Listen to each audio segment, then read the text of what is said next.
ইসরায়েলকে ক্রমশ ব্যস্ত, ত্রস্ত, তটস্থ ও অস্থির করে রাখছে হামাস, হুথি, হিজবুল্লাহ। হামলা পাল্টা হামলা চলমান এদের মধ্যে। আগে তো ইসরায়েল হামলা প্রতিরোধে এগিয়ে থাকত, এবার তাকে যেন বিচলিত বলা চলে। সোমবারও গাজা থেকে ইসরায়েলের দেরোতে রকেট ছোঁড়া হয়েছে, যদিও সেগুলোর মধ্যে 2টি ভূপাতিত করা হয়েছে বলে দাবি ইসরায়েলি বাহিনীর। দেশটির সেনাবাহিনী বলছে, এ পর্যন্ত বহু শহর ও অঞ্চলে সাইরেন বাজাতে হলেও দেরোতে এই প্রথম বাজাতে হলো। উত্তর গাজা থেকে রকেটগুলো আল কুদস ব্রিগেড ছুড়েছে বলে দাবি করেছে ইসলামী জিহাদি আন্দোলন।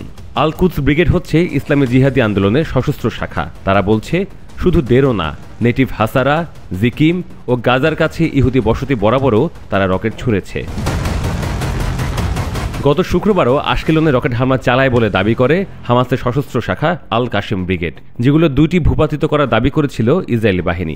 এই রকেটগুলোও উত্তর গাজা থেকে ছোড়া হয়েছিল। 2 দিন আগে লেবানন থেকেও ইসরায়েলের রকেট হামলা চালানো হয়েছিল। ইসরায়েলের দাবি, এই রকেট হিজবুল্লাহ ছুড়েছে, আর তা অস্বীকার করেছে হিজবুল্লাহ। অবশ্য লেবাননে হিজবুল্লাহ ও হামাসকে সমর্থন করে এমন একাধিক সশস্ত্র গোষ্ঠী রয়েছে। ইসরায়েল গাজা, লেবানন, ইয়েমেনে হামলা চালিয়ে আসছে এবং এটা করছে যুদ্ধবিরতি ভেঙে গত 18 মার্চ থেকে। এর জবাবেই হামাস ও হুথি ইসরায়েলে হামলা শুরু করেছে। এ তো গেল সংঘাতের কথা, তবে কি শান্তি স্থাপন হবে না?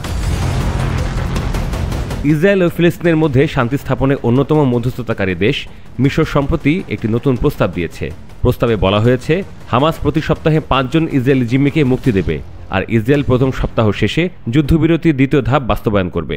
হামাসের হাতে এখনও 59 জন জিম্মি রয়েছে, যাদের মধ্যে 24 জন জীবিত বলে ধারণা করা হচ্ছে। সংশ্লিষ্ট নিরাপত্তা কর্মকর্তারা জানিয়েছেন, যুক্তরাষ্ট্র ও হামাস এ প্রস্তাবে সম্মত হলেও ইসরায়েল এখনও আনুষ্ঠানিকভাবে সাড়া দেয়নি। নিরাপত্তা কর্মকর্তারা জানিয়েছেন, মিশরের প্রস্তাবে গাজা থেকে ইসরায়েলের সেনা পুরোপুরি প্রত্যাহারে একটি সময়সূচি দেওয়া হয়েছে। এই প্রক্রিয়ায় যুক্তরাষ্ট্রের নিশ্চয়তা থাকবে, আর এর বিনিময়ে হামাস বাদবাকি জিম্মিদের মুক্তি দেবে।